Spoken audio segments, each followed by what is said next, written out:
James Scarlett. It might be a day late, but we go again. Afternoon, mate. I was going to ask you, do you regret announcing three separate occasions on the last podcast? You got a bit cocky about how we've had a crazy summer. We've never missed a Thursday release date. And the first episode after you do that, the curse of Johannes hits you. And here we are. We've missed it. We're 24 I do hours regret late. that. We were a wee bit celebrating. I can't even believe that was only last week because I've been through so much since. I've been in an emotional roller coaster since that was only last week. We actually had that celebratory podcast and we were patting ourselves in the back. But I'm thinking, right, come on, 6 months every Thursday, 2 of your festivals, like phoning it in from a caravan or someone's farmhouse. And then me in Mexico with the infamous phone stuck to the burning hot glass. I thought, well, nothing can beat us now. Nothing can beat us now. But little did we know that short family trip for you to London and a boys' days away with me in Spain would lead to the first pod going out a day late, which we made a mistake. We made a mistake in not talking to each other, didn't we? You were thinking, well, I'll do it before I go to Spain. And I was thinking, I'll do it when I come back from London. Yeah. And it turns out we weren't in the country at the same time, really. So sorry, everybody. So listen, sorry, okay, everybody seemed pretty decent about it. In fact, there was a few comments were made about take a break, guys. Don't burn yourselves out. I've seen other podcasters doing this. And as far as I'm concerned, we're just getting started. And this is not a face of burnout. I love this podcast. I am happy to show up and do it. It has been challenging time-wise. At the start, it felt in February, March, April, it felt like we could just build up banks. Give us another comment. Why don't you just build up a bank of these special episodes, which was always a plan. But we really hated how quickly they get dated, and we were putting one out after 3 weeks. It felt like, shit, it was another couple of weeks worth of good progress in our festivals or something I want to talk about. And secondly, what you've been getting over the last 5 weeks is literally the 1 hour or 1.5 90 minutes we could carve out. It wasn't like there was a spare Friday night where the two of us could just jump in a call and say, let's bash out 3 Q&As. What you got is what you got, and that's why it led to you in London and me in Spain. Is like we aren't communicating with each other out with this record button. So what you're hearing or watching is pretty much what we know about what's going on with each other's lives too. So yeah, we do. Which means I don't know the story about what the fuck went on in Spain with you. So I've seen a post. I saw it last night. A post on Facebook of you with what do they call it? An emergency passport. An emergency, a bright blue, a Rangers blue emergency passport. So let's just start with Spain. Let's knock that one right in the head and get the Spain thing out of the way. I almost forgot that I was going to Spain, to be honest, because everything else has been going on in Mexico, been at Art Tangent, Trees. It's just, we'd booked it months ago, and it's been a bit of a tradition since we were teens. Me and my mates have been going to cheap budget holidays where you can just go somewhere and sit in pubs all day and drink buckets of San Miguel and Corona. And it's one of those ones where you get to, like, I think we cracked the code quite early when we were going with our dads, that once you give up that tradition and the wives and families take it, it never comes back. You know what I mean? So you hold on to it for dear life. And even though we've got to a stage of life and that we don't need to go to places when it's €80 for 5 days in a hostel, we still do. There's just something for everything that's horrific about it. There's something equally brilliant about doing it that way. But after a successful 5 days of, I mean, we even ate, which is unlike us. We had dinners and stuff, so it was almost became quite sensible. And by the last day, it would have been yesterday morning. I heard one, because I was rooming with 3 other friends, my brother and 2 other friends, and I heard one of my mates after I was all packed up my case saying, no way, Stuart, you've lost your passport. And the second they said the word passport, the penny dropped to me that I hadn't seen my passport for 5 days. I had no recollection the last time I'd seen my passport. I remember being very drunk when we signed in and the passports getting taken to take pictures of them with a Russian woman at reception who didn't speak a fucking word of English. And I don't ever recall seeing the passport since then. So you're blaming the Russian woman, not you, are you? I'm blaming the fucking Russian woman. Right? It's weird as well because if one of you's just lost their passport, you'd be like, you've been a dick, you've dropped in the elevator, you've taken it out when you should never take your passport out. The safe didn't work, which was another thing. So it wasn't like we could have put it anywhere. But the fact that two went, mine and my brother's passports both disappeared, just gone. And then the other two, they were tucked into bags, weren't gone. It was a bit like, that's it. Just like you can't prove anyone stole them. But at the same time, it's like, it's so coincidental for both to go missing. So you're drunk enough when you check into your hotel to have two passports stolen, and then you're drunk enough for the next 5 days to not realise at any point that you don't have a passport. It's fucking brilliant. I mean, fantastic. Honestly, these because like Mexico with my wife, the all-inclusive luxury resort with a mini bar in your room, that's a holiday. What we go for there is an endurance test. It's you're getting up at 8:30, 9 in the morning to start into the pool, and your friends coming in the door for the night before. You know what I mean? It's like it's just shit that mid-40s guys should not be getting up to. And as I say, it's challenging. But this time, I was okay. I'd had to sleep. I honestly got up yesterday. I was like, I've survived this one. I've come back for lots of festivals, including Art Tangent and Trees this year, in worse states than I am now. But the passport wasn't there, and 7 grown men turned over 2 hotel rooms to find those passports, including going through the bins, and those passports were not in any of those rooms. So me and my brother, this would be about noon by this point. Flight's at 5. At this point, I'm like, so I'm onto the gov.co.uk, which just is a fucking endless loop of telling you to press the next option and getting cut off somewhere. And then a woman, the Russian woman showing back up, and me Google translating, have you got a lost and found? Do you know? And her just looking at me like, I've got no fucking clue what you're saying. Your Russian's terrible, Gav. Your Russian is absolutely terrible. Plus, why is the fucking hotel owned by a bunch of Russians in the middle of fucking Murcia, not a Spanish person in sight? So, aye, that passport's probably somewhere in Moscow right now, fucking getting So shipped did you about. get the same flight? Did you manage to make the flight? No. So I had to go from Murcia to Alicante, which was Oh, an hour and a half drive to find the British consulate. Found the British consulate, which I was like, oh, they'll be like, you like to see like Julian Assange will be sitting in a bedroom in there somewhere. It's like, it's going to be a beautiful bit in the hillside. It turns out not, it's the exact opposite. It was like 4-7 in this nondescript office block. And the wee Spanish guy starts says, you can't get him an appointment. And at this point, I'm begging. I'm like, mate, I have no I'm homeless. I have no accommodation. I don't have any fresh clothes. I have no passport to get home. Can I just speak to someone? You need an appointment. I said, please just let me speak to someone. So he gets up and I'm between the lift and then this security door. And the guy comes out the security door, doesn't really speak English. He goes, appointment. I'm saying, no, I don't have an appointment. So he's pointing at this old black phone, like something for the 60s. He says, you need to phone. I'm like, phone who? Phone who? And he's pointing at the posters on the wall. So British consulate numbers, I take it to phone back to get somebody in the UK. So I'm phoning.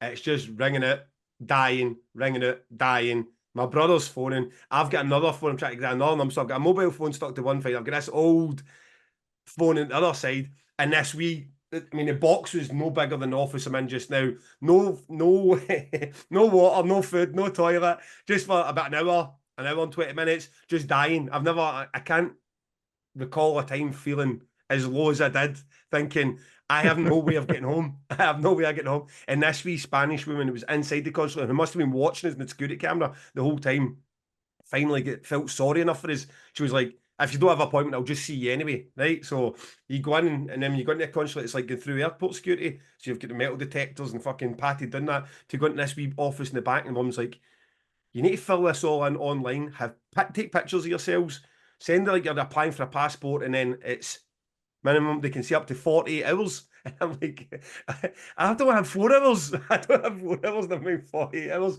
Please help me. And she's like, look, fill it in. You have the wee box at the bottom. You can explain your situation. So the two is filled in. Listen, passport stolen, stuck here, no accommodation, not even in fucking, we're a million miles away from where the airport was supposed to be. Please help. She's like, click shuts at 3 o'clock. And then that's you need to like walk out into the streets of Alicante and just go and find somewhere to stay tonight. Hopefully come back tomorrow and do this process again.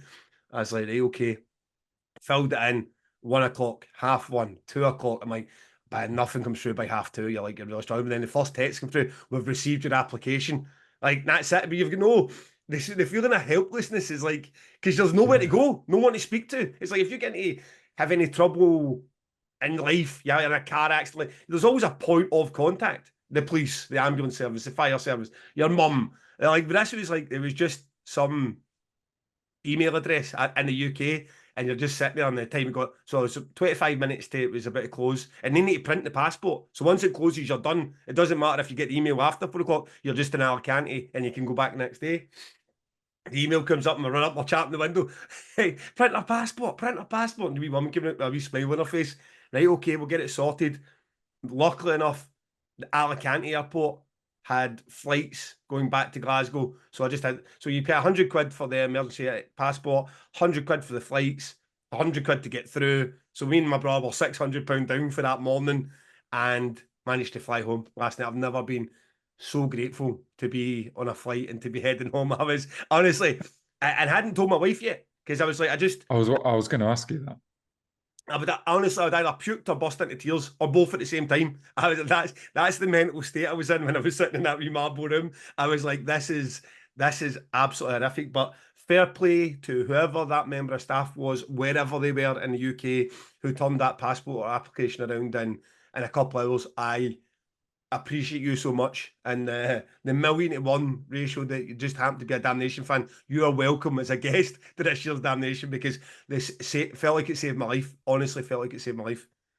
That's incredible. It must have been good having your brother there, because you could have been on your own in that box. No, he's fucking useless. He made the entire situation worse. He made the entire situation worse because he's just snoring across the 3 benches, right? And he's waking up, and I'm going, and I'm looking at him like, even if mine comes through, I can't leave this clown. He's 10 years younger than me. And my mum and dad are just like, you left Stuart. You left Stuart. I mean, he's probably getting no money, probably starts. So he wakes up and goes, of course, mate, and I'm that knots in my stomach, checking fucking email every 30 seconds, even though the notification will go up, just with nothing else to do. And he goes, I'm starving. And I'm like, mate, fucking don't. Yeah, you missed breakfast and you're sitting there. That's the biggest complaint you've got, is you're hungry. So it was up, James. It was emotional, mate. It was emotional. So we could have missed. You didn't text me. You text your wife. You didn't tell me. We might have to miss another episode. We and might I have be to another say, day late. the most ashamed I was about the whole thing when I was sitting there on my lowest ebb. It was like, we'll not be able to do the podcast. And if we can't do the right, and I'm thinking to myself, if we can't do the podcast tomorrow, there's no point in recording one for the Friday into Saturday. So it's going to be a full week. And now I'm going to look like a double tit, because I've said, look at us for 6 months getting every pod out. Then I've said, oh, sorry, it's going to be the Friday. And I'm going to be like, oh, actually, I couldn't make it Friday because I'm such a nugget. I was so drunk, I lost my fucking, I allowed my passport to be stolen, or I lost it, or I fucking ate it. I don't know what happened to my passport. And now it's going to be next week. So even at my lowest point, I'm still thinking about the podcast. Yes, good. We like to hear that. Because I was all sober and clean this week, so I've been barraging you with emails and messages and 5-minute voice memos, not knowing all this was going on. So that is how. Otherwise, it was all good. And it turns out, for people who want to know a bit more about emergency passports, they take it straight back off you. As soon as you land, they take it straight back off you. Thank you very much. So it's just it's £100 ticket on top of your flight to get back to your home country. So aye. But I tell you, yesterday, I'd have probably paid £1 grand. I'd have paid like whatever that woman said at our side, like the money back. It was like, I need to get home. Well, now you got to go and sort your passport as well. And now I need to go and sort my passport. So I add that cost on it, because it was only 3 years old. So there's another 6-7 years of the passport I've just been taken off. So I was in quite a good mood coming on this pod, James. It's a cracking story. Tell me about your life, mate. Tell me about your life. Well, I mean, it's been a funny couple of weeks, because having been away for a lot of the summer and missed the school holidays and stuff, I felt a bit like really needed to spend some quality time with my kid, and I have done that. But it was his birthday, and he's only gone back to school today on the 5th of September, is pretty much later than every other person I know. So I feel like today's my first day in the actual office, and my phone it's been really stressing me out. weirdly, I was more stressed yesterday than I was all summer because it felt like every booking agent on the entire planet is ringing me, and you think, and then like Slam Dunk are announcing their bands, and no doubt Downloads bands are coming, Bloodstock have announced all their headliners, and you're thinking, these calls I'm missing, am I missing a big booking? Is it like something that won't be there tomorrow?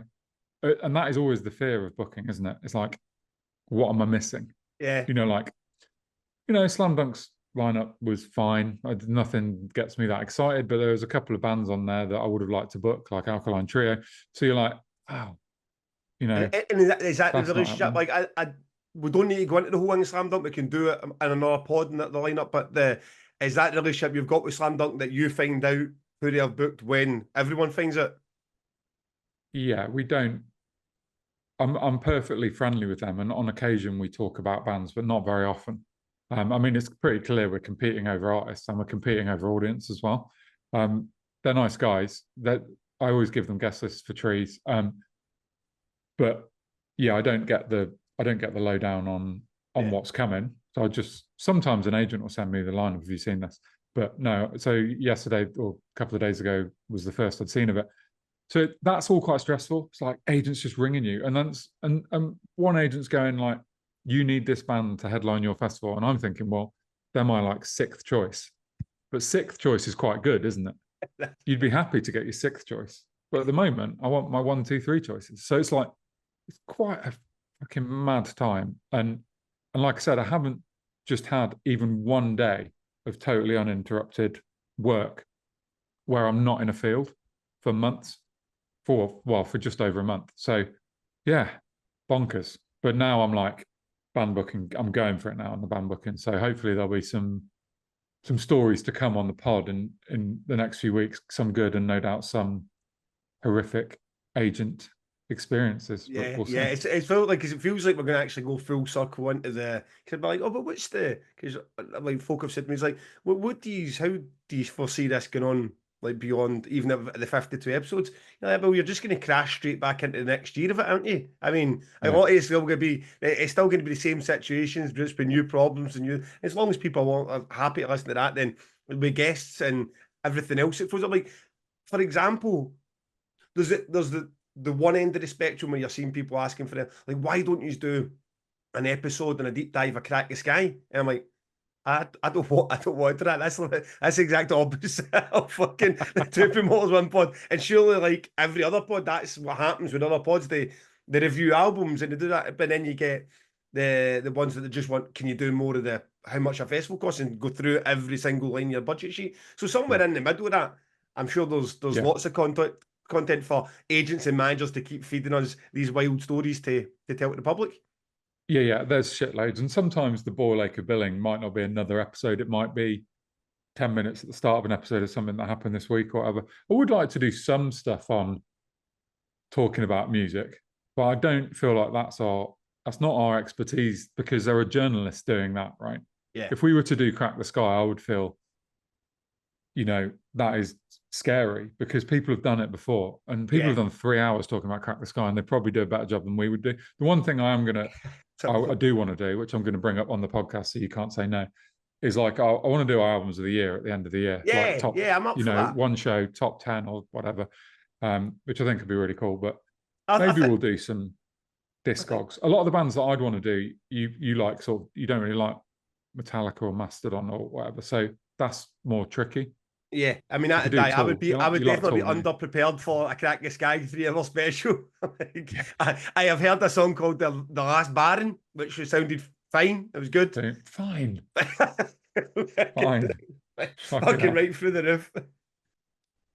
But I mean, the other thing that will happen as we go on is things will come up in the world that we want to talk about, which is what we're going to do now, and talk about Oasis and Ticketmaster for a little bit, because I think we did the Dillinger Escape Plan, we did Slayer, we did the cancelled festivals episode. I don't think we want to do a lot of current music news, but when there's something really in what we think is interesting, then we'll talk about it. And also, it's been asked several times, even before the Oasis situation, I've noticed a couple of questions about dynamic pricing and now we're taking it, and I thought, I mean, I'll answer it if we get to it, but ultimately we don't use dynamic pricing, so you kind of just, and I don't like too much of questions like, here's your opportunity to go and shit on other people for practices that you guys don't use. You're a bit like that. Like, we're here to promote our festivals, not to hold other events down. But aye, this is obviously the topic of the moment with Oasis. So fire away, Yeah, and James.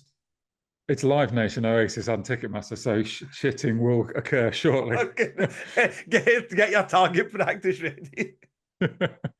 So let's start right at the beginning for people that, I mean, sorry, thanks to Gerard Gimbert, who did ask a question about this. He said, in light of the diabolical situation with Oasis tickets, what's your feelings on dynamic pricing? How do you think promoters at Ticketmaster and Live Nation actually feel about it? So there'll be some people listening today that don't know anything about this. So let's just quickly start at the beginning. So Oasis have announced their first gigs since breaking up in 2009, I think it was. They've announced 17 shows. It was pretty big, like 17 outdoor shows. There are multiple nights at Wembley Stadium. And it's been a really big news story, but not for the reasons that they wanted it to be. So before we get into what's actually happened and why it's been such a controversy, do you want to just tell us what your thoughts are on Oasis? Were you an Oasis fan back in the day? Do you ever listen to Oasis? What's your thing? Yeah, I mean, I'm one of those sort of caught up in the middle. Like, so let's go back to. Like, I'm sitting in Spain, and Oasis tickets are going to sale, and I'm with 6 guys who do not, largely don't give a shit about music. Like, don't go to live shows, don't know anything about Damnation. Really, I mean, they're barred for Damnation. They're just not, and every one of them have their phones out watching the wee circle of death, try to get into waiting rooms to get tickets. Every one of them, it's like, and they're going to get as many tickets to get. What one friend managed to get 4 tickets, and back then, even I was a bit like, if I get an option to go and see Oasis in Edinburgh, I'll go. I've seen them before. I saw them at I saw them headline Tina Park 2006, and I did like I do like the karaoke classics, and I also had a soft spot for Stop Crying Your Heart Out, I think it is. And it was the 6th song they played. They played Stop Crying Your Heart Out, and then I left and I went to see Badly Drawn Boy. I'm pretty sure it was Badly Drawn Boy I went to see. So that's where I am on the Oasis fandom thing. Quite happy to sing along to Wonderwall, Drunk in a Pub, or Slide Away. I think Slide Away is a cracking tune. But at the same time, I'm not going to get too excited about it. But given the opportunity, even to pay £150 if I was to go in Edinburgh and everyone was going, I would go and see Oasis. So I'm a fan in as much as I'm a fan of Metallica. You ruined that right at the end. But what about yourself before we get? What's your take? So for me, I've talked before on here about how when I was a sort of teenager, it felt like you were either supposed to be into indie or rock music.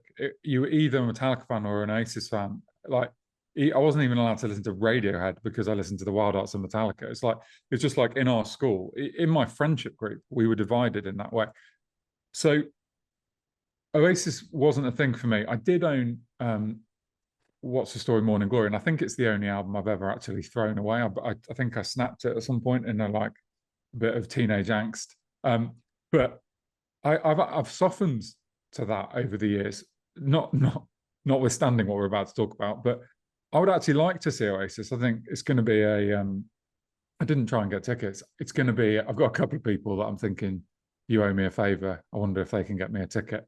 But probably there's hundreds of thousands of people thinking that. Yeah. But I would like to see it. I think it's going to be a moment, and they, I would have denied the hits back when I was a teenager, but you can't deny the songs.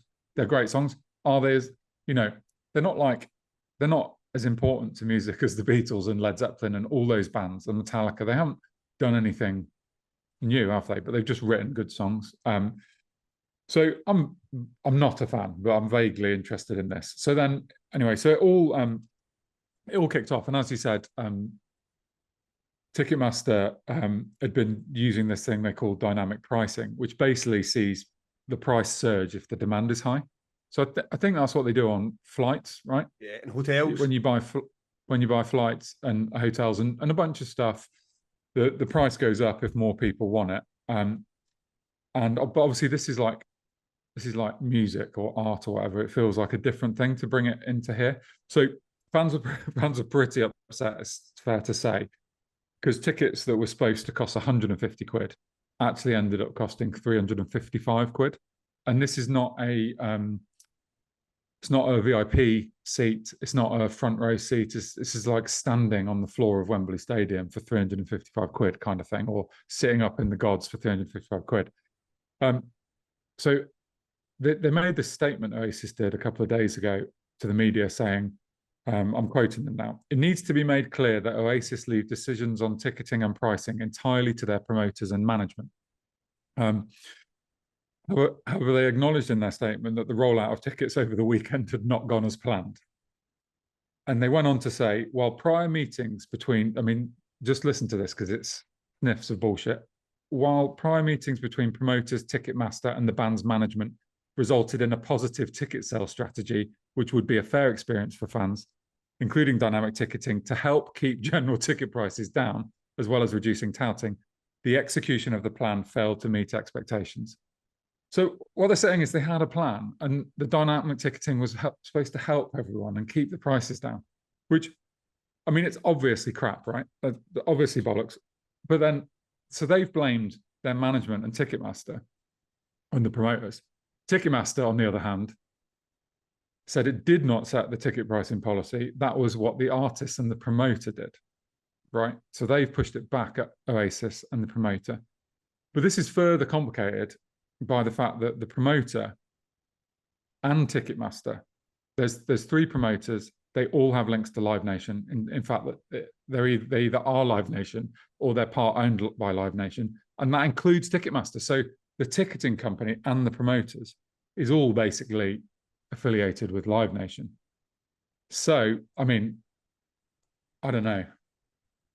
This isn't I'm not giving my opinion yet. I'm just telling you what the news story is, really. So I know that's a bit confusing, but essentially this dynamic pricing, Oasis is saying it wasn't us, and Ticketmaster is saying it wasn't us. So, but the Ticketmaster is saying, no, it's the promoter, but Ticketmaster are the promoter because they're also owned by Live Nation. So yeah, pretty murky and fucking horrible. So the final a couple of other things I think are interesting to note is that the European Commission have announced it will be investigating dynamic pricing following this controversy.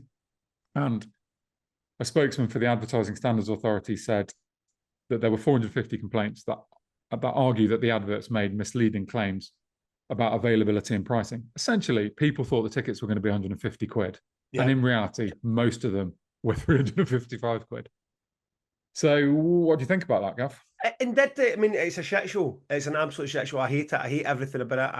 I am now part of this fucking scheme through my children, because even when the first prices came out and it was like 78 quid, then fees for seated and 150 plus fees for standing at these stadium shows. I now operate in a world with my family where that seemed very reasonable. Like Harry Styles, Pink, Taylor Swift. My daughter paid £205 to go to Hydro, which is only an arena, to see Olivia Rodrigo. It's £150 to stand plus the fees. It was like, right, okay, that's exactly what you'd expect. In fact, if not, fair play to Oasis for not charging 300 when they obviously everyone knew they could charge whatever they wanted to get away with it. So I was quite. Fair play to them. And then if you get in for your 80 quid plus whatever ridiculous fees you would stick on top, then that's that you're going to get to see Oasis. So when it went, and I'd heard initially, because there seemed to be a bit of grey area, was there going to be dynamic pricing with it? And then obviously there was. And then I've seen some of that's, you're talking about the legitimate, your Ticketmaster. Now, if you go on right now, is it Via Vago or one of these sort of half semi sort of, that's part of us, but at arm's length, are these resale sites? They're up to like $7,000. There's standing ones going for $7,000. Oh, at least been listed for $7,000. So it's got ridiculous. I done a quick calculation there. I mean, at £150 for the 70,000 in Wembley, you're getting almost 11 million in ticket sales before the fees that are punted on top, your merchandise, the sponsorship. It's like 15 million. Say that like it's 15 million for a rock band that are going to show up with like a banner that says exist in the back. Is it not? I mean, it's not like Taylor Swift or Pink showing up and the full circus is with them. It's going to be two guys that are getting paid, and whoever they want to bring in playing Wonderball. Yeah. You know what I mean? Well, they're It's doing 5 or 7. I can't remember if it's 5 or 7 nights at Wembley. So you're saying it's that much money for one? Yeah, I mean it's what the money it's involved. I wild, mean, the isn't it? money, like hundreds of millions by the time, whenever they decide, right, okay, we can't stand each other again. Hundreds of millions. I mean, I know the whole thing, oh, no Garca's going to risk the 20 million divorce, man. He'll wipe that out in a couple of nights by the time he's done with this. Never mind just the knock-on effects of whatever. Look, talking about the podcast, we're sitting in that Spotify chart, and then we get blasted by something called the Oasis podcast and the rise and fall of Oasis. And there was another Oasis one. Like these podcasts have just kind of been sitting there, Oasis fans listening now that everyone's getting tuned back in. They're going to have this whole new army of fans buying all Divine. What it's going to be another a tsunami of Oasis love, which is fine. That's good.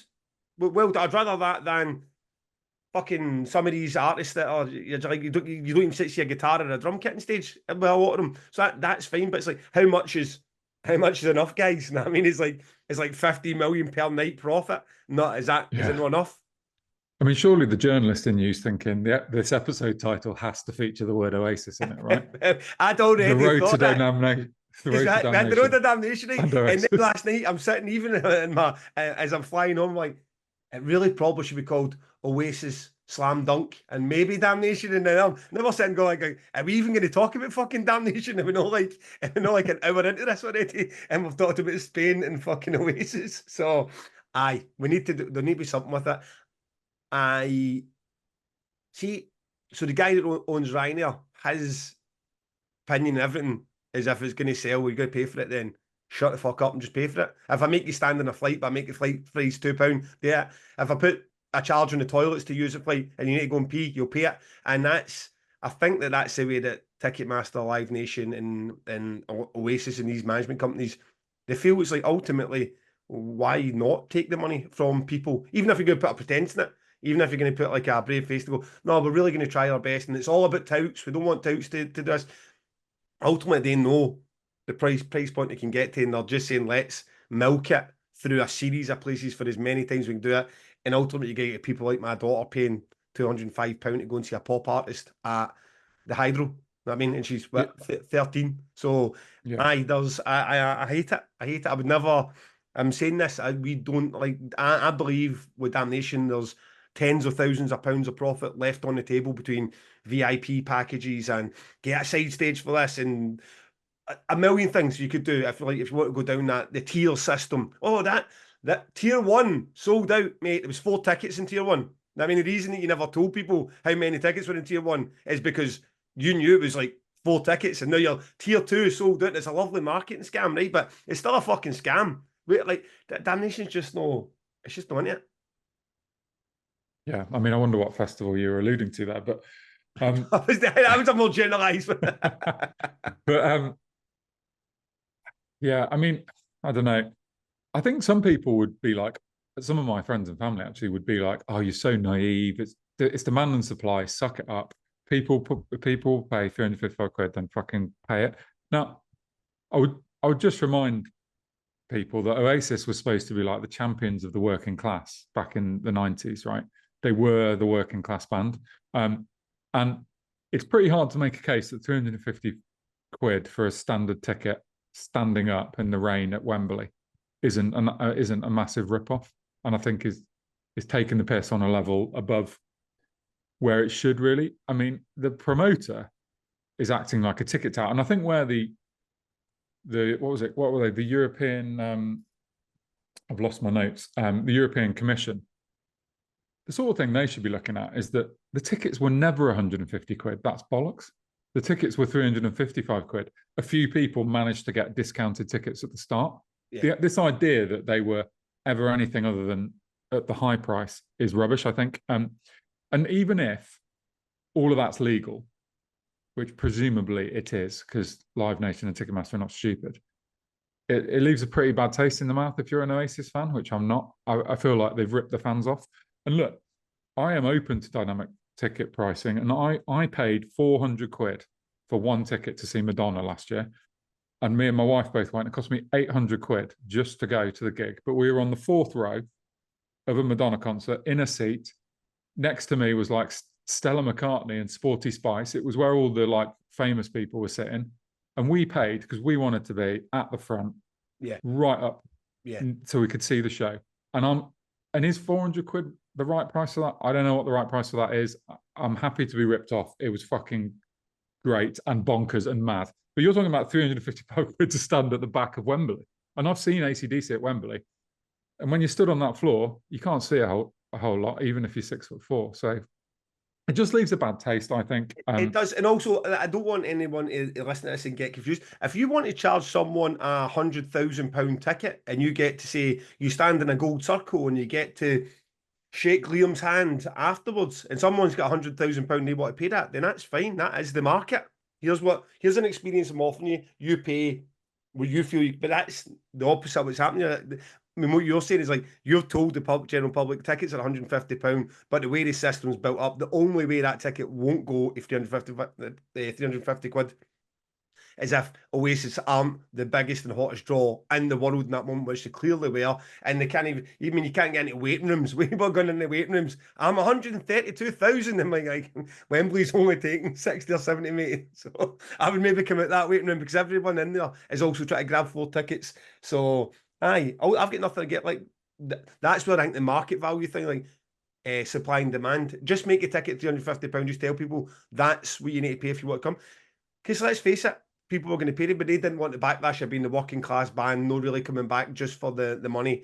And it was going to be 150, which was reasonable, relatively reasonable. And now it's not. So it'll be interesting to see how it pans out. And you know what's going to happen up to the date when you get into that, when it's that the week of, and the reality hits everybody that, oh shit, I'm supposed to be at a wedding. Oh, my car needs a fucking new tyre. Oh, actually, I wasn't excited as I was a year ago. You're going to get the tickets probably for less than 150 because it'll be fucking hundreds of people selling them. Yeah. And look, the idea that Oasis are not involved in the pricing is bollocks. And if they're not, that's their own fault. And they shouldn't make an excuse on that. That when we go on tour, one of the first conversations we will have with an agent is how much should we charge? How much can we charge? Everything. Will someone pay more than £5? Dynamic pricing on the Two Promoters One Pod. Glasgow date. A 40 seat cafe. The first 2 tickets going is £100 each. But that's one of the first things that anyone's going to talk about is how much should we charge. And I do a lot of promoting in Bristol, and usually the ticket price has been decided by the booking agent, and the booking agent isn't really the one deciding that. They're talking to the band and the manager. And so, it's a depressing shit show, I think, is my final word on it, but it is what it is. We'll see where it goes. We'll let's see what the future holds. Maybe we'll talk about it again sometime when the next massive thing happens, the next Yeah. I mean, people comes. As I say, people have asked about dynamic pricing again. It's just a sickener. I suppose with flights and hotels, you're just so used to it that you're a bit like, all right, try and get yourself in there early. And it probably, if the first hotel chain started doing it now, after years and years, you just get your travel lodge for £87, and that's what it was, no matter come hell or high water. It was just like you paid £87 to get in that travel lodge, and now suddenly you're 169. Maybe we'll be having a fit about that, but people just get used to it. But it'd be weird to imagine dynamic pricing in supermarkets. You get in to get your bag of Walkers, it's fucking £64 because you're trying to fill fucking Boss Rider. You know what I mean? It's like, it's a shit show. It's a shit show. Yeah, it really is. Okay, so talking about something that isn't a shit show, let's move on and talk about the road to Damnation. So I just want to know how it's all going, and just chat to you about what's new, how the preparations are all going, and answer a bunch of fan questions about it as well. But I wanted to before you sort of tell us how it's going, I just wanted to kick off with a question from Richard Winton, who says, everything was great last year for me, but my question would be, what changes to improve the festival do you have planned? Okay, well, thanks, Richard, for saying everything's great. I agree. I thought last year went really well. We tackled a couple of problems that were mentioned before about the food vendors and seating. The problem with this year is those same issues raise their heads again with the attendance numbers going up, because 2 things we've done. Food vendors, there was a couple extra, but with a couple of thousand fans less in the venue, that was plenty. You know what I mean? So it's about how do we get as many food vendors we need into that space when the venue's full again. and then provide seating, because what we did, we brought seating into the back of the main arena, which was successful. But when the main arena is filled back up, that seating has to go elsewhere, which is what we'll get. We'll hire tents for outside, but then even that becomes, because tents are expensive. I mean, I think we got a quote for a tent for 9 grand plus VAT last week. You think, and I wanted two. I mean, that's like 18 grand in tents is just starting to get a bit ridiculous. An indoor festival paying 18 grand for 2 tents is ridiculous. So we're dealing with that at the minute. But to make it better, we do want the stuff happening besides it. We do, to answer that first bit, we do want to make sure the food vendors are as successful as it was last year, despite the numbers going up, and that there's place where people can get seating in comfort, get the bars are accessible, try and keep a hold of the drink prices. We don't control them, we don't see any cut of them, but we still don't want other people getting, no fleeced, but don't want it being too expensive. If we can keep haggling with the venue owner to knock that pound off rather than putting the pound on, we will. So that's what we're doing from a sort of fan fronted. There's bits and bobs happening behind the scenes with the dressing rooms, we're hiring cabins to make the more dressing rooms for the artists, more a different production office. Anyone who's been to Damnation before and looked up to the left hand side and seen myself or Paul having in the balcony, that very first room was the production office. The problem with that is every time the door opened, they were getting blasted with Pig Destroyer in the middle of some conversation with a tour manager who's come in to moan about towels. So that wasn't, it was nice, but it wasn't ideal. So we're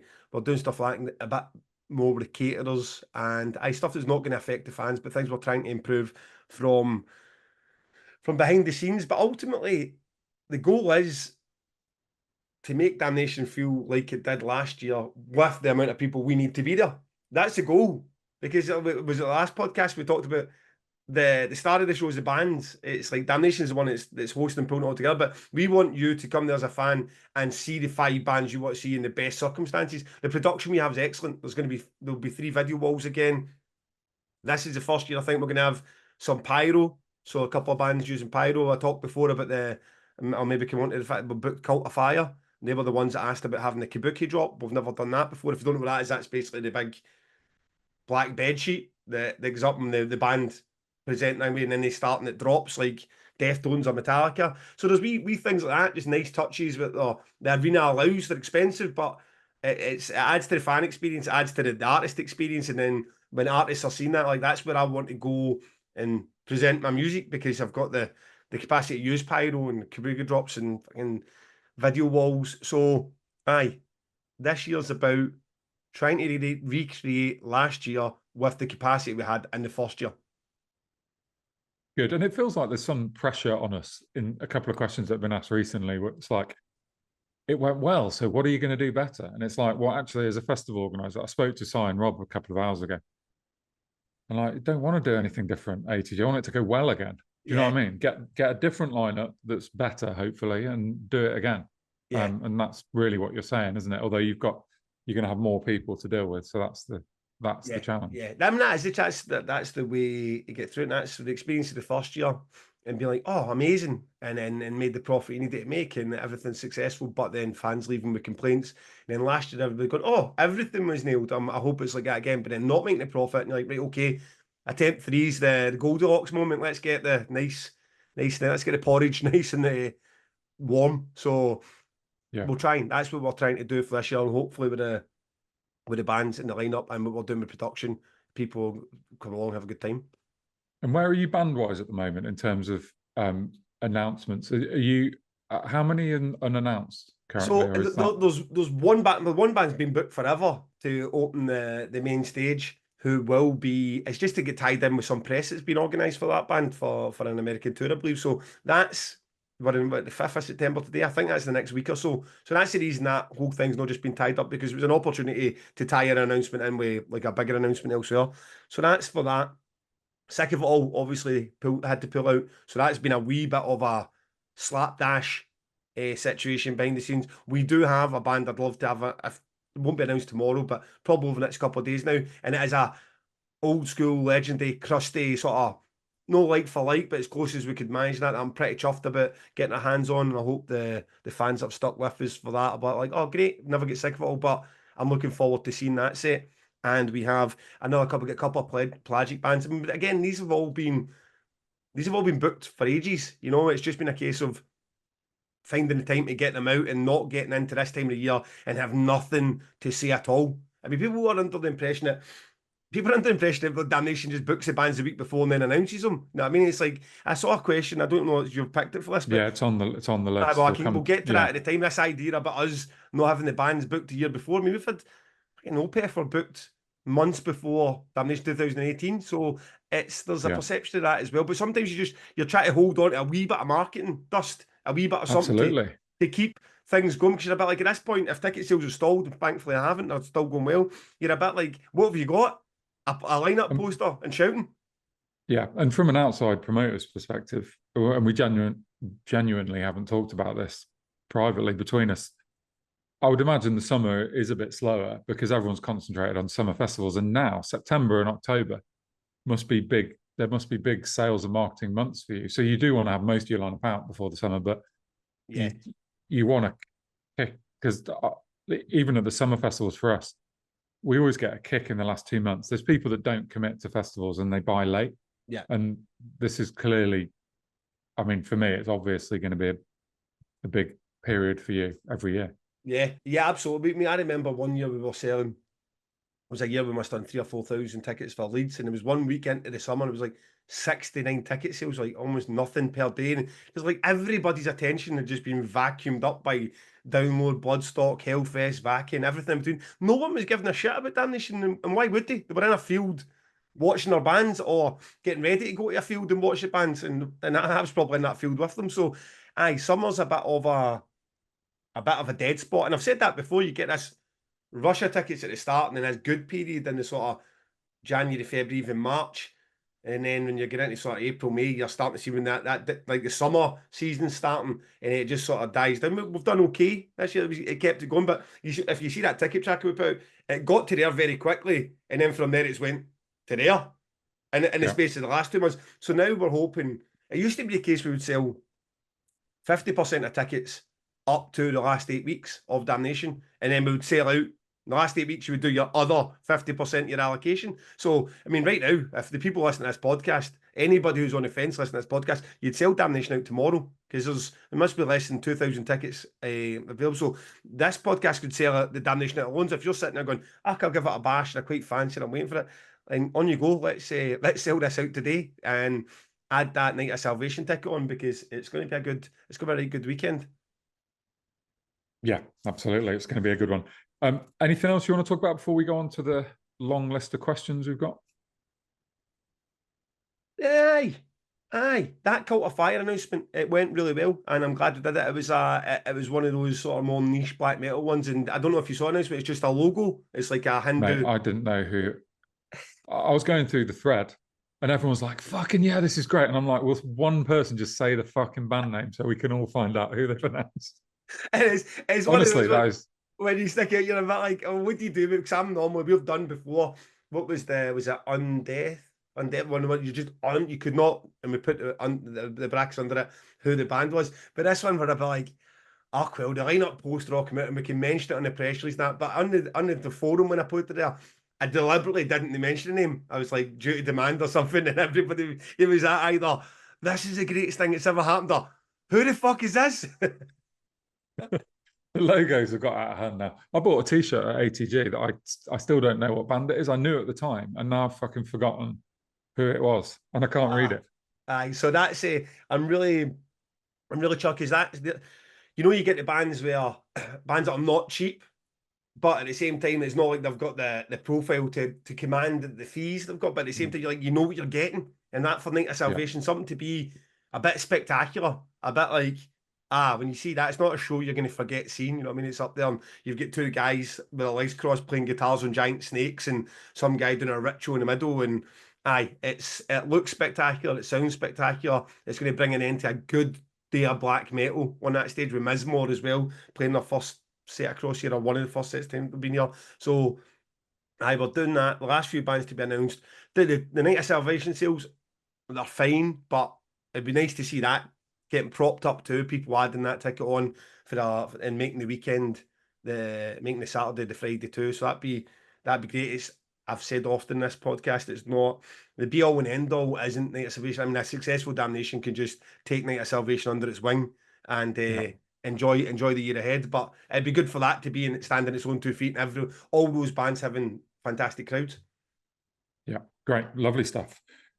Okay, well, before we go on to some questions, do you want to have a little chat about our mate Loose Bruce? I want to talk I've about just been, well, this morning I've returned to some old, I've literally got about 16 bottles in my fridge now. My wife's starting to moan about them. But I just returned to my old favourite, the Kirsty's Metal Hands one, which is banging. It's probably one of my favourites anyway, from his very extensive range. So yeah, it was good. I'm a big fan. The Kirsty's Metal Hands one. What one was popped recently? I feel like I keep getting back to my wife just won't leave the Damnation one alone, and I'm going to get back to not having any bottles of that. And I think that one's sold out now. So, thanks for no allowing me the experience of the Damnation one beyond the odd bit. But the almost Well, he's got famous 2 one, months. He's got 2 months to I get it back into up. production. I mean, really, between that and not having a box set done yet, I thought when I came back from No. Spain it'd be the box set we'd be waiting, but he's clearly Yeah. still doing that. But yes, Hero, great sauces. Hope the Arctangent one, the threes one, if that one's not already sold out, they're about to be sold out. loosebruce.co.uk is the answer. Pod 15. Grab yourself. I'm going to catch up with him after this pod now that things are starting to mellow out a wee bit, and just see where he's at with all things and what he wants, if he's got anything in production other than the Damnation one, and we can give him a shout out. So thanks for the support with that. Also, while we're here, our Ko-fi, the last time the fundraising page, the last time we spoke, we had 18 subscribers. That rocketed to 36 subscribers. I have cut out all 36 names and put them in a Damnation Stein. And Yes. we haven't talked about this either. No. What are you about to do? Like, what's about to happen here, Gavin? when I should be doing so many other more productive things. I was cutting out names from the Ko-fi subscribers. So I feel like, in a way to say thank you for the support, we should offer the listeners that are supporting us each month whatever. Well, it can be, if your name gets picked out here and you want to add something to on the record, we can do that. If you want a question answered, we can do that. You want to be inventive. You want to be inventive and come up with something. We can see what we can manage. You know what I mean? Maybe you live in Bristol and James can stick you in. James and Miles can stick you on the guest list for one of our gigs. Whatever. This is just a small thank you for the support. So 36 names in here. I'll put out a name. By next week, you have to be in touch with us to say what you'd like to happen, and then we can take it from there. So ultimately, everybody's name will get pulled out at some point. That sound like a plan, James? It does. It sounds dangerous. Like you haven't put any limit on what they can ask for, but go for it. No, I mean, These are the early adopters. I like it. You're not giving us £4, right? And then saying, "Oh, by the way, I want a VIP weekend ticket at Tangent." I mean, that okay, defeats good. He's put a limit on it. That defeats the entire purpose of supporting us if you're just made yourself a £260 profit. So what I mean is, like, if you want, you can come up with an inventive way to play your part in the podcast, then we're more than happy to do that. So thanks for the support. Great. It's been great. My vinyl haven't arrived yet, but I'm looking forward to those arriving. If you want to support us, the links are everywhere. I'm not going to bang on about it every podcast because it doesn't make for good content. But if you want to support us, the links are there. We appreciate it. Me, Brian, James will split the money that comes in and buy ourselves something fun, most likely vinyl. And the first person to make their choice for next week is a guy called Gavin Thompson. So you can get in touch, Gavin, and let us know. All right, pal? Lovely stuff. Okay, let's hear some questions. So I went on the Damnation forum and asked people to ask us some questions about Damnation. I then messaged Gav to say, I've picked whatever questions I thought were good. I imagine there's a couple of them in here you won't want to answer. And you didn't reply, Gav, so here we go. We're going to do them all. Sorry, James, I was in the British Consulate. Okay, so Nathan Martin says, how has your relationship with BEC Arena developed over the past 3 years? Do they have a much better understanding of what Damnation Festival is now and how it differs from most other events they host there? And following on from that, Joe Garner asks, has the venue finally understood that the Damnation crowd drinks 300% more booze and eats 300% more food than their usual crowd? Okay, both good questions. To tackle the first one from Nathan, it's developed. It's an odd relationship. So I think we mentioned this before, I came from the Leeds University Union with health and safety and contracts and faith rooms and gender neutral toilets and like just they were on the ball with it all. And I think I mentioned before, if you've got an artist who's wandering down in the room the day before with somebody's office, today it's a faith room, and you've walked in with your beer, you need to go back with your beer. I mean, it was very, very strict. I had no issues with it, but it was very by the book and contractual, and Yeah. you couldn't really do anything in terms of, oh, could we get pyro in there? I mean, you'd had to have 3 health and safety officers visit them and come up with like a full grand plan. It wouldn't have just been, oh, here's our health and safety document to get anything in that place, and it just became too difficult to do anything like that. So that's why all the stages remained pretty basic, and the backline was pretty basic. I am now in this fucking like just blank slate of the guys like Simon's just like, right, okay, you tell us what you want to do. I do everything from boxing to darts to blue collar fighters to dog shows, insect shows. I mean, it's like this is just this blank canvas for you to come in and do everything you want with. And sometimes there comes like a freedom in it. You're a bit like, yes, we're able to try to get a holy goat, for example, into the bars, which would just never in a million years happened in Leeds. But there's also a bit of you show up at that venue and sometimes there's bits of it missing. I mean, it's like there was an arena floor when I first hired it, and I went back and there was no arena floor because they'd knocked down both walls, and arena 3 was just bigger going into arena 1. And then a bit like also there's no walls now, so when arena 3 starts, the guy's just going to be singing right into the bassist in arena 1, and he's a bit like, I'll be fine.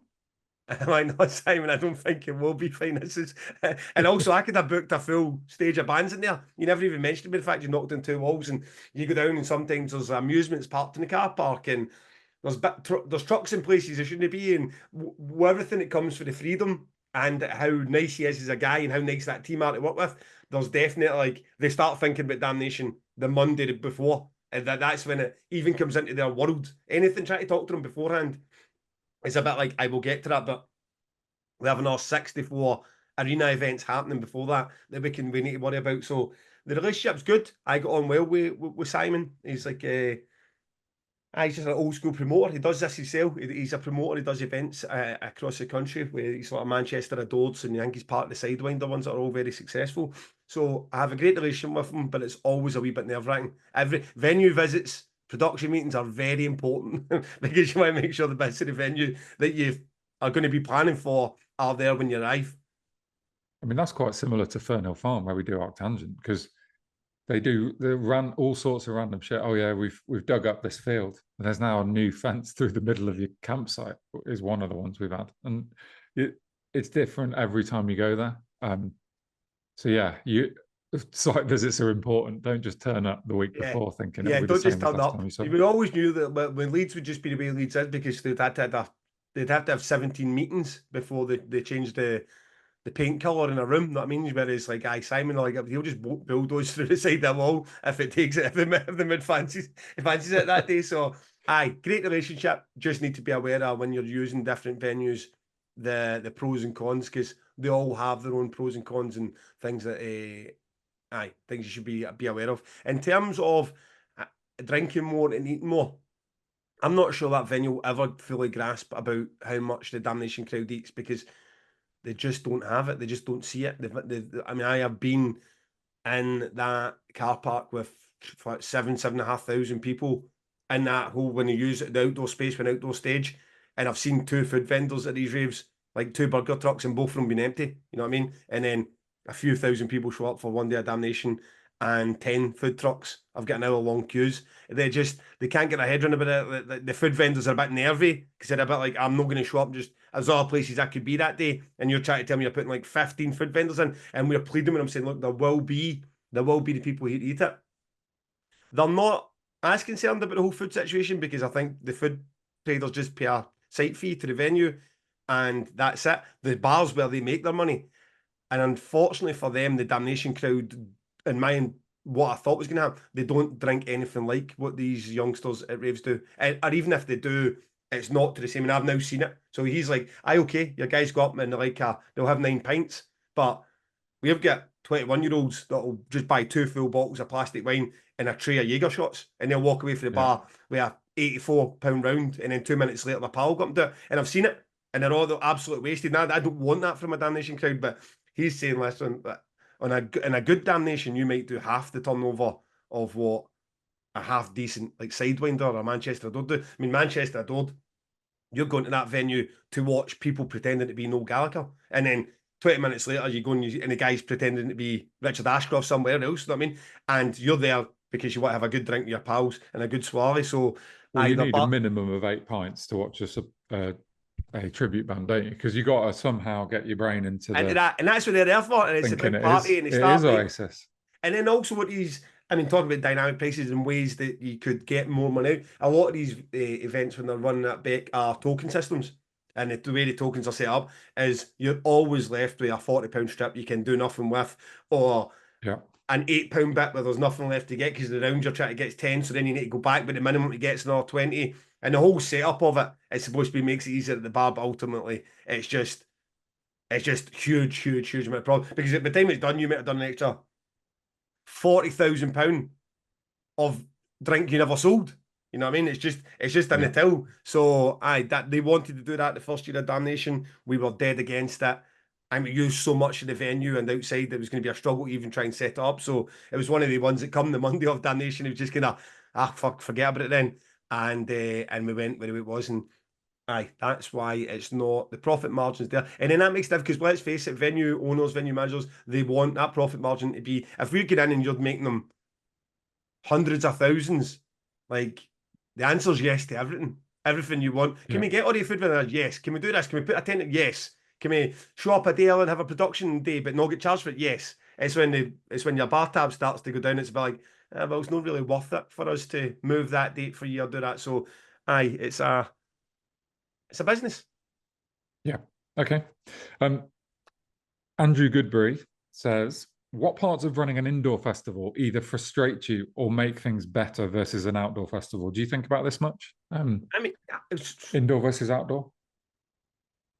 Yeah, I mean, there's obviously talk about the freedoms. I mean, outdoor festivals are just so much more opportunity to do whatever you want. I mean, talk about a blank canvas. You guys have walls. I mean, you put the fence up where you want to put it. That stamp that an outdoor festival can put, that is really special. When you go there, it's all you see is the download or Bloodstock or Art Tangent or Trees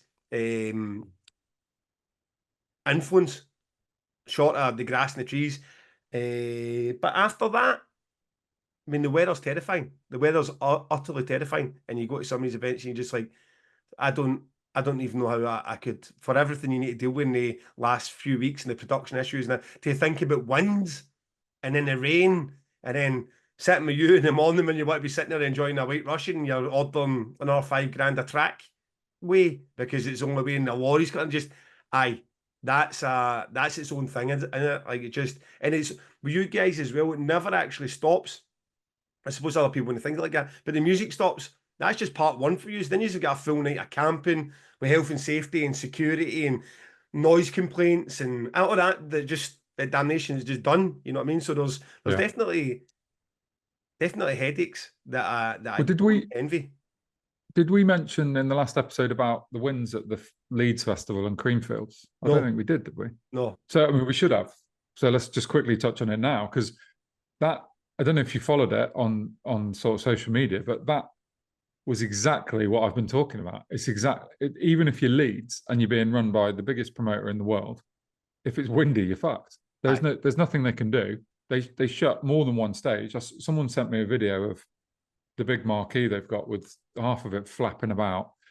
Creamfields was even worse by all accounts, because I think it wasn't just raining. It wasn't just windy. It was raining, which for a camper, when your tent's blown away, like there was people sat on their tents to stop them blowing away in the middle of the night. And when it's raining and cold, that is just that's all sorts of grim. Yeah. So it's horrible for the audience. But then when you've suddenly got shut stages, I mean, I think the Radio 1 stage at Leeds Festival was closed for an entire day. There's some big bands. So yeah, it just shows you fucking outdoors is scary, and it doesn't matter who you are. Nothing you can do. You can't tackle the winds. And it was your face, like you can do, there's stuff you can do, but at the range you can persevere. With being wet, you cannot persevere. Once it hits that, whatever Rob safety tells you, and that's Yeah, it. But his door's closed. And then you've got yeah, yeah. a lot of angry, excitable, drunk people on a field now wanting their money back or something to do. So I say I don't envy that. I'm always always like, oh, Damnation outdoors and how would they? It always sits in the back of you, but then you're like, it's one of those at the minute. If it's not broke, don't fix it. The arena moving itself is more than enough for us to tackle and try and nail. Yeah. Without thinking about, oh, let's go and see if we can add wind and rain, and because then we'd have to move right into that slot because you're not doing an outdoor festival in November anyway. So then we're saying, oh, well, let's put the battle jacket on and let's go and tussle with all the biggest metal festivals in the world that are all happening in the same place. Never mind your Yeah. events in the middle of that as well. So aye, not interested at all. And you're not as if you have a bad year of weather at Damnation, although there is some stuff outside, it isn't going to have as big an impact on people's enjoyment as it would do at Arctangent, say. And I've talked a lot about the post-event sales and the early bird sales, and what do you call them, blind birds, and yeah. They're really important to a festival, and ours get hit if we have a bad year of weather. I mean, our sales are so great for both festivals this year for 2025, and I do think that is because, broadly speaking, it was just good weather the whole festival pretty much. Yeah. So you don't have that quite as much in an indoor. No. I mean, to even be fair, when you are outdoor a bit. We're fucking a bit unlucky with Manchester though, because it does help the overall vibe of it. Because there is such a big car park there, and the seating areas outside, and there's all extra toilets outside. That when it's wet and you're leaving it, and then even when you're bringing it back into the venue, so then it ends up wet. It does have a. You would just prefer it was just cold. I mean, like in Leeds, we seem to go for like 15 years in Leeds and never see rain, just cold, and people are just like, okay, I'll put a hood on, but wet's that. It takes you, it could maybe take you a wee minute to get back into the vibes after you've had to wait in a burger for 20 minutes. And everyone needs a break sometimes as well, don't they? Where it's nice to go outside. Then you can't put seating out because if that gets wet, you're fucked as well. So there's an online grand tent. Yeah, absolutely. Okay, next question. Joe Delaney says, do you think there's room for a true VIP experience at Damnation beyond the forum pass? So you might need to explain what that is in a minute, Gav. Even if it was along the lines of an exclusive tea, a branded plastic beer mug, and a beer token, or just something that nets a little more income and gives the regular fans a bit more in return. So can you tell us what the forum pass is and then continue? Oh, okay, so in the heart of Beck Arena upstairs there's a Star Wars bar. It's done as the cantina from Star Wars for folk who like that kind of thing. And we do a forum pass. It's called the forum pass because we only advertise it. If you're a Damnation fan and you're not on the Damnation forum, you're like, what the hell is he talking about? Because it's only advertised in the forum, and that's deliberate because it's a small room. It takes 300 people, and the people we want up there are the biggest. So I thank you for the biggest support. I mean, even now, I think the first year we done it, it was 15 quid, and that included your laminate was a fiver. So even now, I think, was it 29? Was it 30 for the 2 days? So you get 2 days VIP upgrade basically that's limited to 300 people in that forum, and it's sold out. I think it's sold out in under an hour. It's hugely popular. It's a different. People always go, I love that when they go, so what does a VIP upgrade get you? A different bar, toilets, and a seat. I'm like, is that not every VIP upgrade in the world? I mean, like, unless you're at a Hellfest where they've got swimming pools and fucking different shows. I mean, everywhere I've ever been at any festival, the VIP upgrade is a different seat, a different bar and toilet. So it's a budget level. It's a very affordable way to find a bit of tranquility. And if you're a Star Wars fan, the added bonus of being dressed up like a cantina. Mate, I'm a bit concerned that you're not a Star Wars fan. I feel like you're talking about Star Wars in that sort of way you talk about Metallica. There's something in your voice. People that like that kind of thing, I think, is what you say. I fucking love Star Wars, right? See the shit that I took after that Metallica. It's like, mate, I never stopped watching Star Wars. That Lord of the Rings, anything that saves you from the touch of a woman, I fucking love it. Amazing. Okay, he doesn't like Star Wars. Fine. The VIP, okay. But what more can you do? I don't know. I'm a bit working class at heart. I'm a bit like, buy your ticket that we put it on sale for. It's more than enough. If people was a real Like, or what a VIP package, could we organise one with a branded mug and that? Aye, we could, but you could also just come in. We literally do these steins, these Damnation plastic 2 pint steins, because we do 2 pinters at the venue, and everything else is there. So if you want to come in and you get that merch, I mean, what else can like a fucking high five for me? It's like, I'm not quite sure what else to, because you start getting that ropey grey area where you're basically tagging onto the back of the band, aren't you? Like a stage side thing, or like try that. And that's why you're getting so many contracts. Do not sign this band up. Don't say they're like, you get 5 meet and greets with Cradle of Filth, that, because we're not doing them unless it's us that organise them. So there's that wee murky grey area where you see some events that are a bit like, you can get this and you can get that. Does the band know that yet? Because no band's going to be that keen unless you're in a hardcore punk band. No, because they can sell their own VIP experiences. They don't want you getting the money, do they? Exactly. So they're a bit like, and that's a bit of a grade which I'm not keen in getting into too. So, listen, Joe, you want me to come up with a VIP package for you, mate? Get in touch. I'll find you a VIP package. I'll package a wee thing for you, and you can come and say hello, and we'll do it that way. Yeah, lovely. Okay. So for anyone who's got the bingo card or drinking game going on, Rob Scarlett, my brother, is asking the next question. By the way, Gav, I know you like me bringing stuff up in front of the audience rather than in private. Are we surely for Christmas we've got to release a bingo card / drinking game? I mean, we know Kev from Big Scary Monsters is listening now, and has surely started working on it the moment it's left my mouth. There's someone there that can do that sort of whatever it be, whatever playing, whatever game, bingo cards, snakes and ladders, whatever, and make it a two promoters, one pod card. I mean, if anyone knows about novelty merch selling out, it's us and towels. So let's do it. Okay, great. So Rob asks, Gav, you mentioned you still do a lot of the job yourself. If money weren't a problem, which of the 3 roles you would employ someone to do, and why? Okay. Good question, Rob. What would I employ? And you did actually send me a question, and I never get a chance to think of this. Right, okay. He sent me 7 questions for you, and this is the only nice one. I would have taken the shit ones. Like whatever the definition is, like your social media manager, sort of marketing, whoever's the person that knows the algorithms and hashtags and how to work their way around about those sites, including TikTok and Twitter. I would definitely have.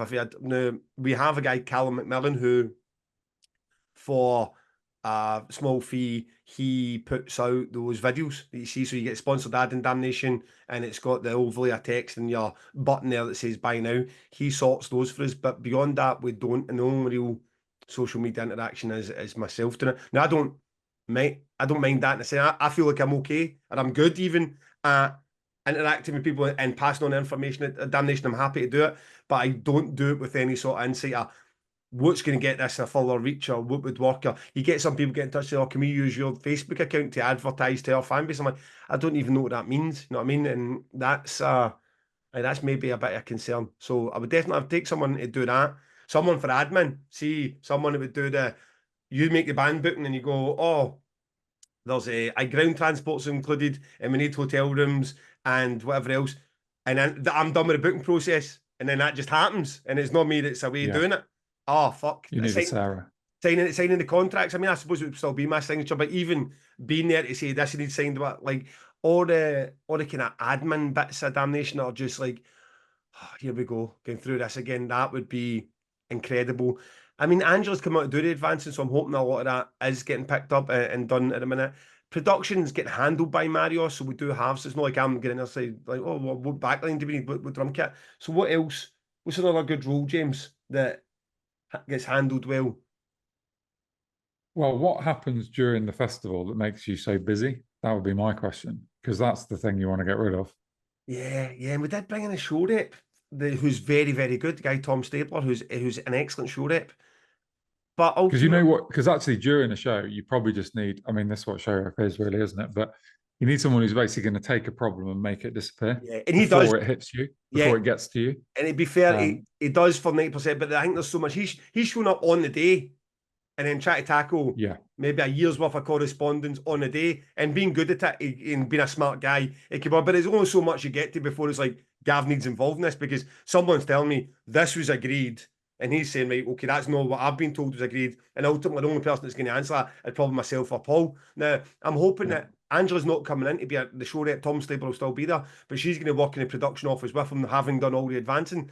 So I'm hoping after that, there's almost no grey area where, unless it's a real argument over this band is not coming off the stage and that band's refusing to start until they come off, and it's just like Gav has to make a decision on what's happening here, then I'm hoping that there's no more of that whole, they said they were to get this amount of food tokens, and actually the contract only says this amount, but they've flown in and they've brought 2 guests and their kids with them or whatever, and it's like, okay, well, stuff like that. And I think does that answer his question? Good. No, it's good. Good answer. Good answer. Right. Thanks, Rob. So we've got a few questions now on bands, which is our favourite topic. So let's start with John Simpson. James mentioned a few times the bands who are top of his list every year. I don't recall Gav giving us his. I feel like I mentioned thou every episode, but they never get picked up. They never get picked up like the pod, the bingo. It's like but then that's I think because you get like sort of thou and Cult Leader, and who else have we tried that's just for whatever they're into doing it, but just the schedule's never aligned. Those kind of bands. I mean, we have talked about the hunt for headliners, but again, it's like, who are they at Damnation's level? It's bands that I probably would book, but it's not like I'm sitting there being dead saying like, Mogwai, let's get Mogwai. Like 10 years are getting Mars Volta as one of your favourite bands. I've booked all my favourite bands. I mean, other than give me a yes or no on these then. Megadeth. No. You wouldn't have a conversation. Megadeth. Okay, Sepultura final tour. Yes, I think that was asked previously about a question never got answered, and we missed that boat by a couple of weeks. Like Manchester had been sewn up, and we could possibly have been somewhere in the route of that if I never get in touch. I never even knew it was the final tour. I just asked about Sepultura. Yes, that was actually my good friend Scotty that asked that question, and we never got to it. Lamb of God. Oh, I mean that's in the fast borderline, that one, isn't it? Borderline, that's up there. It's up there with Machine Head. And have you ever?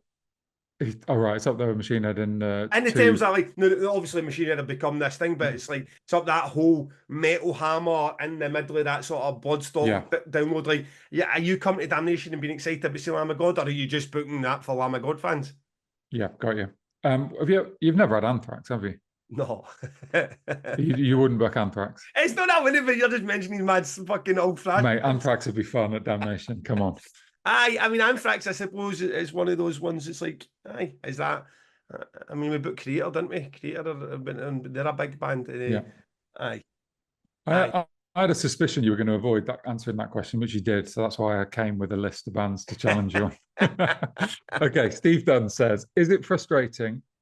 Oh, this is a controversial one. Is it frustrating that as other fests conclude their activity for 2024 and already start to publish details for 25, your festival hasn't even happened yet? And Tom Redmond goes on to say, there seems to be a bit of a perception online that Damnation doesn't start the booking process early enough and is playing catch up versus other festivals.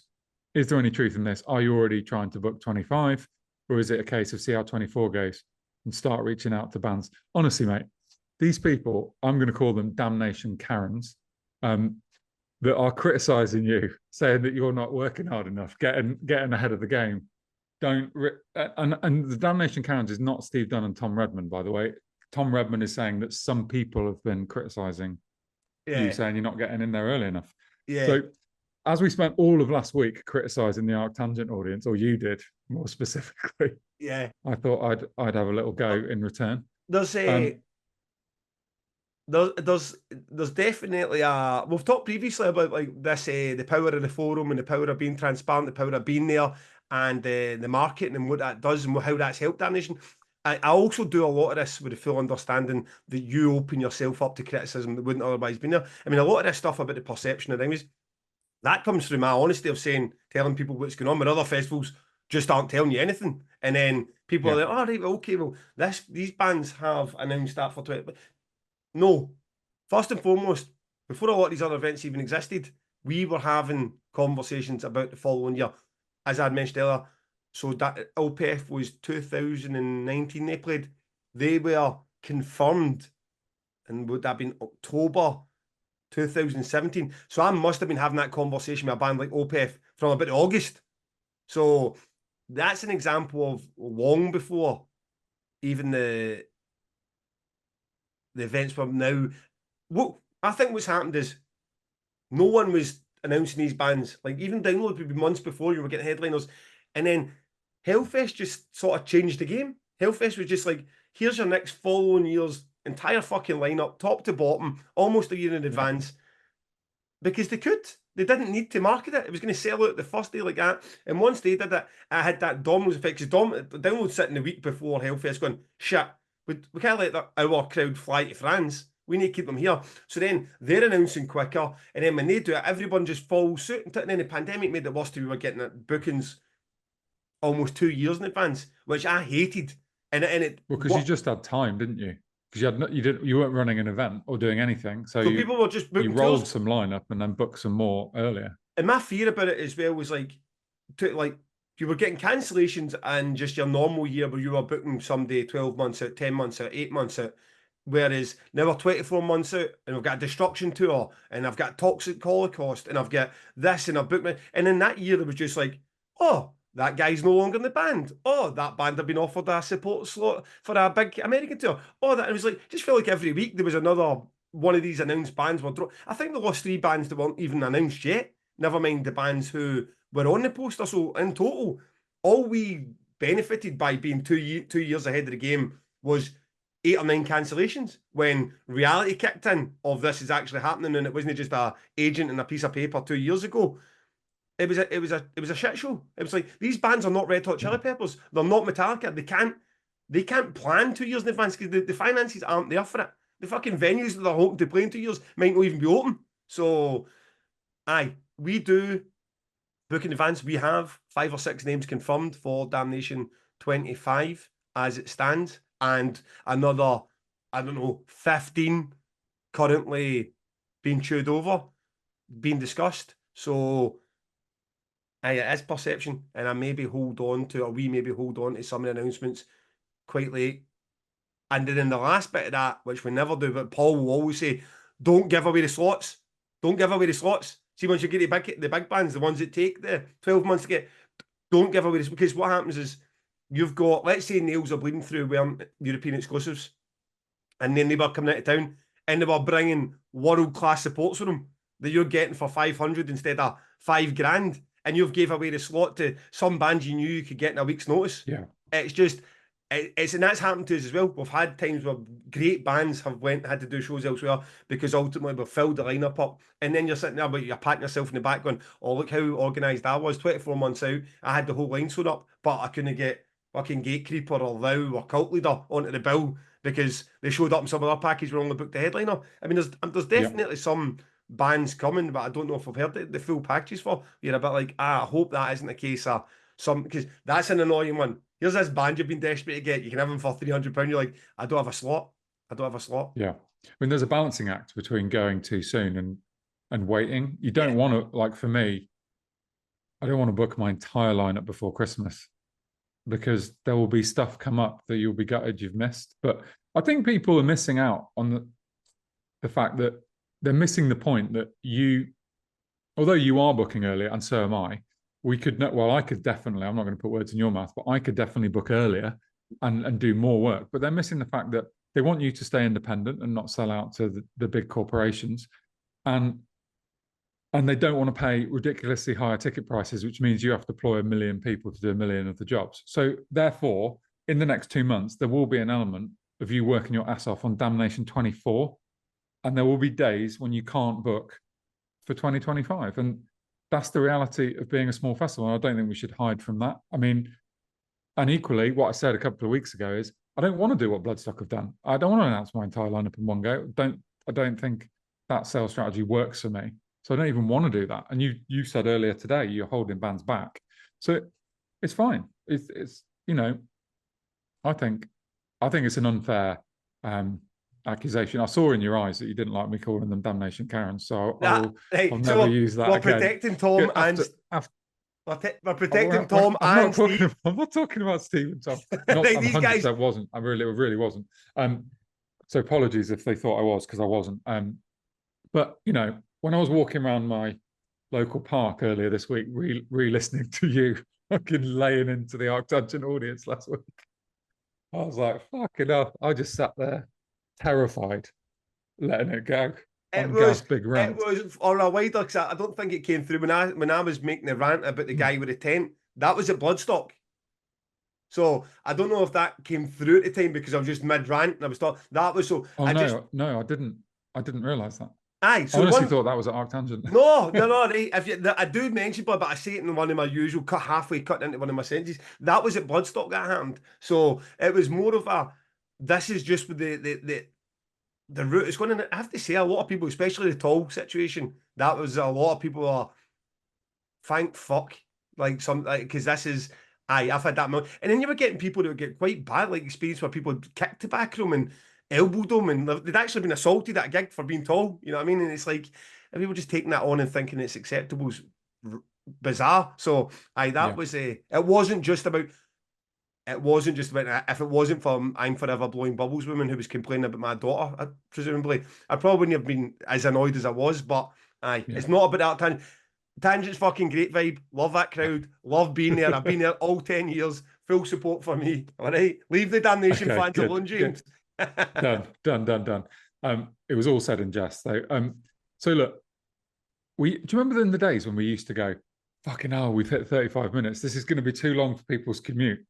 We need to draw it to a close. So I think we're getting on for an hour and a half now. So there's a couple of questions left. You want to dig in and do those questions? No, let's hold them back. Plus, I'm pretty sure that, but you can tell that you've put this episode plan together, because I'm pretty sure Paul Atkins is Damnation's troll, and a guy who says we've got a derivative lineup, and when I point out that like 70% of the 70% of the bands are brand new, like debuts, he goes, do better. And I mean, and I don't know if it's a one big comedy sketch you guys doing, or if he is actually a troll. But I was like, fucking, here I am, answered Paul. I gave you a chance to edit the questions. So no, we will answer. Well, maybe but listen, Laura Buckley, Paul Atkins, James Wilkes, we will get to you guys. There was some poor bastard, I think it was Ya Son, who had his question started and cut off as Tom Begley came into our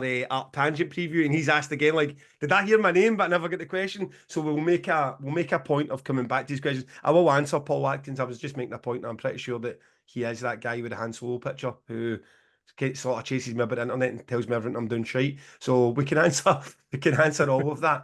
And okay, good. I think 90 minutes, because you get a few people I've noticed as well that this is beyond the lunch hour, their commute. Right, fair enough. I don't want to start getting into we're doing two hour pods. I knew that once we'd finished that Oasis one, I'd be like, we could probably just wrap this one up with a couple of questions and done. But aye, here's another 90-minute one. Sorry it was for Friday, and let's go with some on the record goodness, James. Well, have you listened to the new Zealand record? Well, an odd one, right? Because I heard it a few months ago before it came out. Someone has, not to be that guy, but someone, I was in a car with some guy. I'm that guy, not to be that guy, but I was in a car with somebody who is that guy, and they played it, and it was so passive at the time. I remember thinking at the time, this is one I'm going to need to, because there is nothing happening in this music at all. So tell me why I'm wrong, James. Well, I'm still making my mind up on how. I think the record is excellent. I'm still making my mind up on how big I'm going to go on how good it is, because the last one was my album of the year, in whenever it came out 2 or 3 years ago. This one, I'm still working my way through. I'm not prepared to commit to it yet, but fuck me, they are the bravest, most interesting band in. I'm not talking about Sumac and Interama and Imperial Triumphant. I'm not talking about those bands, because they're the bravest. But those bands are not looking to be commercial. They're just looking to fucking hurt you. Yeah. Whereas Zealand have got songs and hits, and they are so creative with it. And the journey that they've been on from when they started as like a black metal band crossed with like sort of African American chain gang, I think music is how they described it. Yeah. Which I thought their first album was good, but I wasn't that excited by it. To where we are now, where they really can do whatever they want. And the song I'm going to choose is called Disease, just because it's the one that is like, fuck me, is this actually Zealand?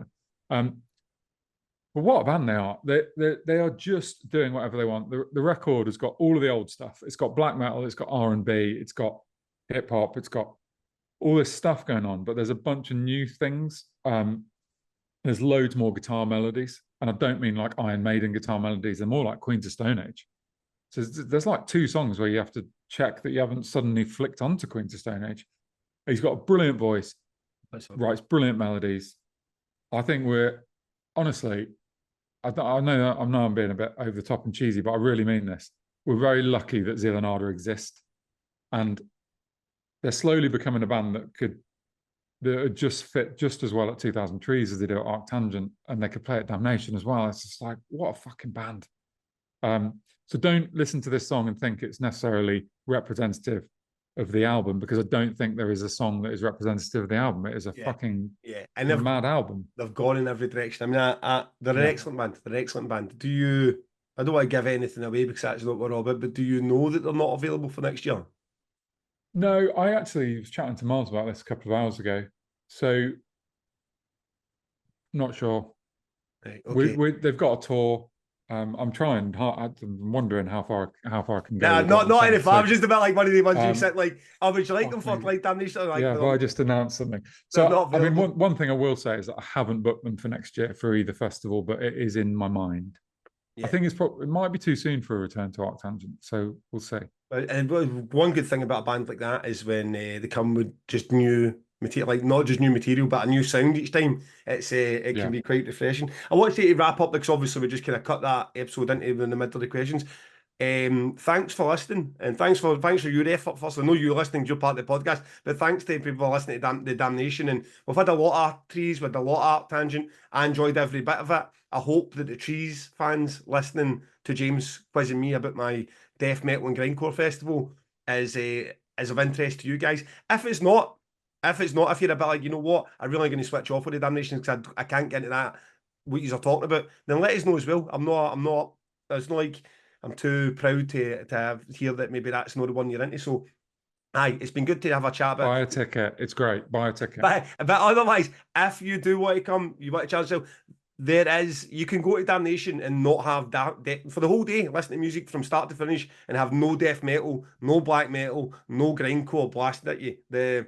Our third stage and then weaving in with the main stage has plenty of just good old fashioned riffs for your likes of Resin and Duel, and I mean Inter Armour are definitely going to shout at you, but it's not going to be death metal. There's Ahab, great band playing all day throughout Russian circles. So if you want to give us a chance, please do. We'd be delighted to have you. As I say, we're not that far for a sellout. This podcast alone could put another dent in us, which would be remarkable. So, aye, cheers for your effort with this pod as well, James. I know that this one has been all you, mate. It's been nice. I've been sitting here. You're reading the questions I'm looking for the first time, going, oh, so he did say that. Well, you've carried us all summer, mate. So yeah, it's a pleasure. Team, mate. Are you going to on the record us? Yes, I was. I just wanted to wrap one up first. So, Pelagic, you're a Pelagic fan, aren't you, James? So have you heard? Have you heard of Nonna? Yes. Yeah, it's actually on my list to listen to. I haven't listened to that yet. Aye, the new record out. So 2 Pelagic bands to be announced for Damnation. So wink, wink to the Damnation fans, right? This is definitely a tune you should go check out. Their new album just dropped, I think, last week. I think it got overshadowed. It was another album came out the same day, and it was like everyone was going to be that album.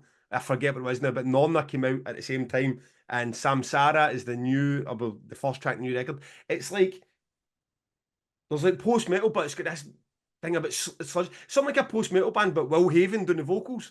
It's like something that it's a bit crustier, a bit nastier, a bit like post metal with Will Haven is the way I would describe.